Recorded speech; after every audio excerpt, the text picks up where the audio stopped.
రే చరణ్, ఏంట్రా ఈ పని? ఇప్పుడు ఏమైపోయిందని?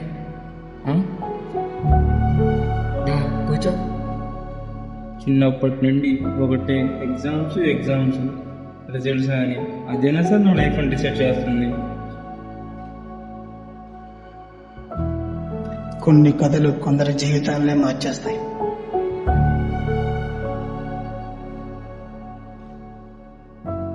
మమ్మ మనసేం బాగాలేదురా, అలా బయటకు వెళ్దామా? ఏంటి తారా, ఏదో ఆలోచిస్తున్నట్టున్నా? శరత్ రిజల్ట్ గురించా? ఈ అమ్మాయి నాతో లైఫ్లో ఉండిపోతే ఎంత బాగుంటుందో.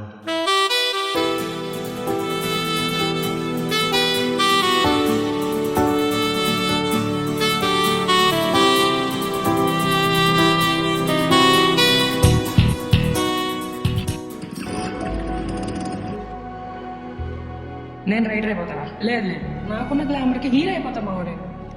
ఏరా, ఎగ్జామ్స్ దగ్గరకు వస్తున్నాయి, అర్థమవుతుందా నీకు? 1 మంత్ ఉంది కదా, అయిపోతలేరా? నిజమే, ఒకసారి ప్రాక్టికల్గా ఆలోచించు. రిలేషన్షిప్లో ఒకరికొకరు ఉంటే సరిపోదు, స్టెబిలిటీ ఉండాలి. మీరు ఇలా చెప్తున్నారు కానీ నేను ఎప్పుడు అలా ఆలోచించలేదు. మీ ప్రెస్టేజ్ కోసం ఇదంతా చేశారు. వాళ్ళ పిల్లలు చదువుతున్నారని జాయిన్ చేశారు, అంతేగాని నాకేం ఇష్టమో తెలుసు కనిపించలేదా? ఎంబీబీఎస్కి ఎన్నో ఆశలు కావచ్చు.